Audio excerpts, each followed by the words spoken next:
This is Energized, a podcast about simple ways you can improve your energy. I'm Dina, a naturopath, personal trainer and wellness coach with 14 years experience working with a wide range of clients to help improve their health, fitness and overall energy.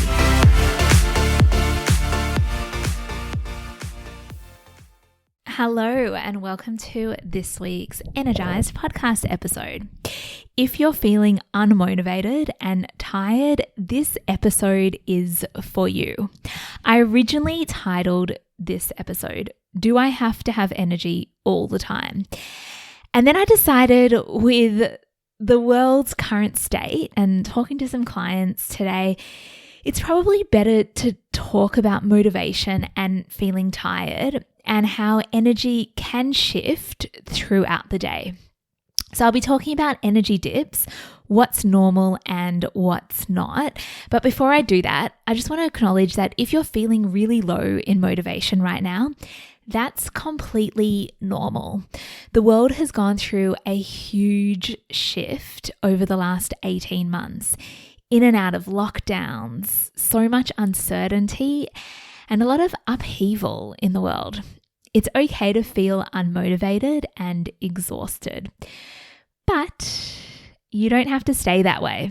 So just my general health disclaimer, while I am a qualified naturopath and personal trainer, anything that I talk about in this podcast is general in nature. If you'd like some individualized advice, that's what I specialize in. You can jump on my website, dinasavitz.com, and book in for a consultation.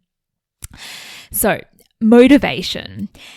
Sometimes you just don't feel like doing all the things or even any of the things. I like to use a scale of 1 to 10 when it comes to motivation. Exactly how motivated and energized are you currently feeling? If 1 is really low in motivation, really tired, just want to go back to bed, and 10 is super motivated, full of energy, I guess your ideal picture of a person. Where are you? Where are you currently sitting? Just have a think about that for a minute. If it's on the lower end of the scale, so if you're sitting at a 1 or a 2, that's okay. It might be time for you to take it easy and listen to your body, because you don't have to have energy all the time. It might be your body's way of telling you, you know what? I need a break. I don't need to be going to the gym or going to a class or going for a run or a walk right now. I just need to rest. And that's okay. Or you could be on that lower end of the scale, but you know that you'd like to shift out of there. If that's the case, then you can book in with me to see how I can help you shift towards a 9 or a 10 on the scale. Now stay tuned to the end of the episode. I have a special offer for you at the moment. So let's talk energy. How much do you actually need? Generally throughout the day, on a morning, your energy will be higher. When you eat, you have more energy, and an afternoon dip is pretty normal, but it doesn't have to be that way, I will say that. And towards the evening, you start to get lower energy, so you wind down before bed and you can fall asleep easily. So ideally, you wake up with lots of energy, or you wake up with some energy. It increases as you eat breakfast and start your day. If you like to exercise on a morning, then that can help you get some more energy to start your day. Then your energy does start to dip around lunch. And again, eating food can help to increase that energy. On an afternoon, it will start to dip again later after you've had lunch, and it continues to get lower and lower towards bedtime. That's normal, right?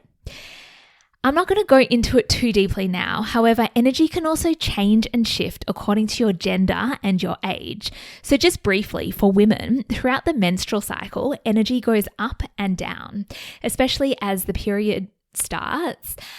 Just after, once the period's finished, energy tends to be a little bit higher towards ovulation.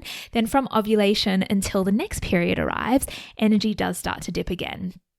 For women, again, during pregnancy and after they give birth, energy can be low. Pre-kids versus post-kids. If you talk to a lot of women before they have kids or once they've had kids, they realize just how much energy they had before they had kids, and having kids has depleted some of their energy. Again, normal. And also for women at perimenopause, energy can start to dip again. Now, men, I'm not leaving you out here. I think that men definitely have a different set of hormones to women and different things at play. So the truth is, for men, their hormones reset every 24 hours. So unlike women whose hormones go up and down throughout the cycle and depending on how old they are, for men, energy can stay a little bit more stable because their hormones, they're on a 24-hour hormone production. However, that doesn't always mean that men are more energetic than women. So I'm talking about energy and motivation and feelings of fatigue at the moment because I've decided to offer some motivation coaching sessions. I don't talk about it much, but I'm a qualified wellness coach. And the reason I don't talk about it that much is because I use motivation techniques in sessions with all my clients. And I just thought, as we start to emerge from lockdown, if you've been feeling a bit stuck in your routine, a bit demotivated, this is a session for you. So I'm offering them at a heavily discounted price at the moment. So they are 1 hour sessions. They're one-off. They're $150 for the hour.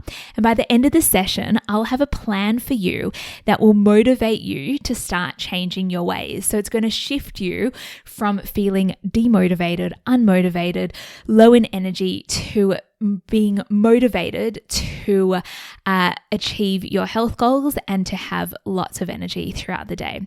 You can book in for a motivation coaching session on my website. That's all they're called, dinasavitz.com. Just click through to the bookings. If you're unsure if it's right for you, then just book a free 10-minute consult and we can chat a bit further to determine the next best step for you. So this week's herb of the week is one related to motivation, of course, and that is called rhodiola. Rhodiola is one of my favorite herbs.